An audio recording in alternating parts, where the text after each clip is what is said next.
दोस्तों आज जिस स्टॉक की चर्चा मैं आपके सामने करने वाला हूं उस स्टॉक का नाम है कोल इंडिया लिमिटेड और 4% से भी ज़्यादा की गिरावट आपको ये स्टॉक दिखा रहा है। और अब निवेशक ये पूछ रहे हैं कि भाई आखिर कोल इंडिया में इस प्रकार की गिरावट क्यों हो रही है। और गिरावट हो तो रही है, लेकिन जब समर सीजन आने वाला है उससे पहले क्यों इतना ज़्यादा दबाव में है आपका कोल इंडिया। कुछ पॉइंट्स की चर्चा करेंगे और चर्चा ना थोड़ी लॉन्ग टर्म बेस पे रखेंगे। देखो होता क्या है, कुछ शॉर्ट टर्म न्यूज़ आ जाती है, उस कारण गिरावट होती है और उसका असर से लोगों को ये लगता है कि यार चीज़ें बहुत ज़्यादा आप कह सकते हैं क्षणिक है। नहीं, कुछ चीज़ें होती हैं कि जो बहुत समय से कुछ प्रेशर आ रहा होता है और उसका असर स्टॉक प्राइस में अचानक से होता है। तो इसी के ऊपर चर्चा करेंगे। वीडियो को अंत तक देखिएगा, बहुत ही शॉर्ट और स्वीट में ये पूरा का पूरा वीडियो होने वाला है। वीडियो को लाइक ज़रूर कीजिएगा और के साथ शेयर और हाइप करना मत भूलिएगा। देखो हो क्या रहा है, एक साल में अगर आप देखोगे तो 10% से ज़्यादा की तेज़ी आपको कोल इंडिया दे चुका है। और वो कब दिया है, आप देखिए जैसे ही 400 रुपये का जो लेवल था ना इसने तोड़ा था, उसके बाद से लगातार आप देखेंगे तो ये तेज़ी जारी थी। तो हमें क्या दिखता है कि जो 400 का लेवल है वो इसके लिए बहुत बहुत ही ज़्यादा मैं कहूँगा इम्पॉर्टेंट हो जाता है। और आपको ये नहीं भूलना है कि कोल इंडिया में 10% ज़्यादा की तेज़ी प्लस 5 से 6% का आपको ये डिविडेंड अलग से देता है। तो इस प्रकार की चीज़ें हैं। तो 400 जब तक नहीं टूटता है तब तक स्टॉक बाय ऑन डिप का रहेगा। 400 के नीचे जैसे जाता है स्टॉक टेक्निकली बहुत ज़्यादा वीक हो जाएगा। अब चर्चा करते हैं कि भैया ये जो गिरावट है उसके पीछे का कारण क्या कहा जा रहा है। जो करंट वीकनेस है ये कॉम्बिनेशन है, पहला margin pressure, strategic pricing decision और कुछ टेक्निकल ब्रेकडाउन्स का। तो पहला है absorption of rising input cost. Company लगातार फंस रही दोस्तों एक बहुत ज़्यादा बढ़ते हुए cost of critical mining inputs में। जो क्रिटिकल माइनिंग इनपुट्स हैं उसके प्राइस लगातार बढ़ रहे हैं और जो प्राइस है ना अमोनियम नाइट्राइड जो एक्सप्लोजिव यूज होते हैं वो 44% बढ़ चुके हैं। इंडस्ट्रियल डीजल उसके प्राइस 54% बढ़ चुके हैं, अप्रॉक्सीमेटली 142 पर लीटर। जी हाँ, और हो क्या रहा है, इंस्टेड ऑफ ये जो इतना भयंकर पैसा बढ़ रहा हुआ है उसको कोल इंडिया कंज्यूमर को पास ऑन नहीं कर पा रही है। ठीक है, कोल इंडिया ने इतने जितनी भी चीज़ें थी आप कह सकते हैं जो प्राइस बढ़ा है उसे एब्जॉर्ब किया ताकि जो डोमेस्टिक पावर सेक्टर है उसे सपोर्ट मिले। अब ये डायरेक्टली क्या थ्रेटन करेगा इनके नियर टर्म प्रॉफिट मार्जिन को।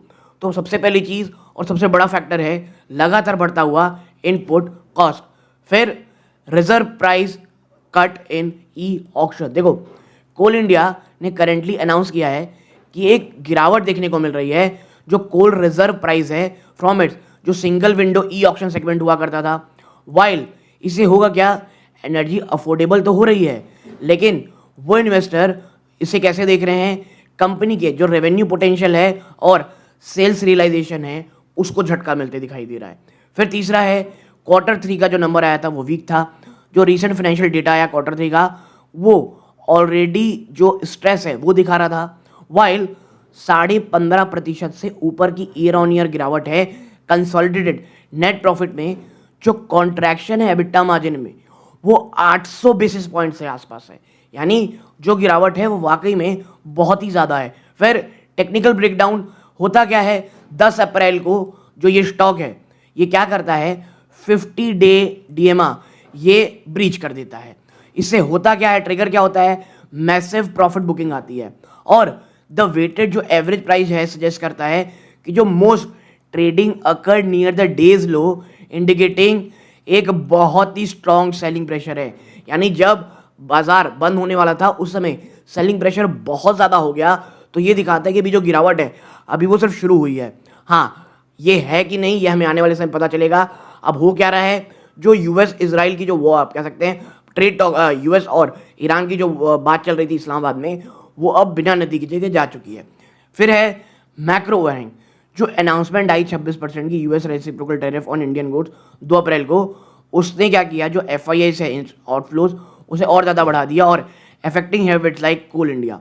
ठीक है, तो ये कुछ चीज़ें थी जो हमको समझना है। अब एज ए इन्वेस्टर क्या करना है, तो देखो यार अगर आप शॉर्ट टर्म ट्रेडर हैं तो आपको बहुत कॉशियसली या प्रॉफिट बुक करें क्योंकि 50 डे में तो टूट चुका है। तो जो फर्दर गिरावट है वो हो सकती है। फिर जो सपोर्ट कहाँ पर है वो है 410 से 413 लेवल, ये 200 डेमा है, और रेजिस्टेंस ये अभी बहुत दूर है। ठीक है ना, अगर आप एक लॉन्ग टर्म इन्वेस्टर हैं, होल्ड करें, एक्यूमुलेट करें, क्योंकि देखो despite margin in Coal India आज भी एक डिविडेंड एरिस्टोक्रेट है, लगभग 6% से ज़्यादा की आपको ये डिविडेंड यील्ड देता है। तो वो निवेशक जो एक स्टडी इनकम चाहते हैं करंट करेक्शन में, इससे अच्छा बेटर एंट्री पॉइंट आपको नहीं मिलेगा। ठीक है, और फेयर वैल्यू एनालिस्ट ये कहते हैं 450 से 500 के आसपास फाइनेंशियल 27 में ये एक टारगेट आपको देता हुआ दिखाई दे सकता है। अब की फैक्टर जो हमको मॉनिटर करना है वो यही है भाई, मैंने कमेंट्री प्रोडक्शन टारगेट क्या है फॉर फाइनेंशियल 27, फिर करेंटली एम करना है वो कितना होना चाहिए 750 मैट्रिक टन, और their strategy for e auction premium ये बहुत ज़्यादा क्रूशल है। तो आने वाले क्वार्टर में कंपनी इसको लेकर क्या बोलती है, डिविडेंड अनाउंसमेंट।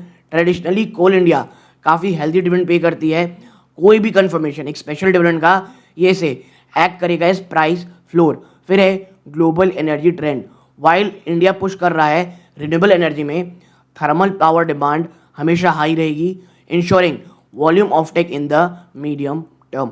तो ये 3-4 चीज़ें एज ए इन्वेस्टर आपको दिमाग में रखनी है। रीज़न क्या है गिरावट का, लेवल्स क्या हैं, किस प्रकार के इन्वेस्टर, इन तमाम चीज़ों में चर्चा की है मैंने। याद रखिएगा प्योरली एजुकेशन पर्पज़ के लिए आप कोई भी खरीदारी करें अपने वित्तीय सलाहकार की सलाह ज़रूर लीजिएगा। ये सूर्यकांत है, जय हिंद।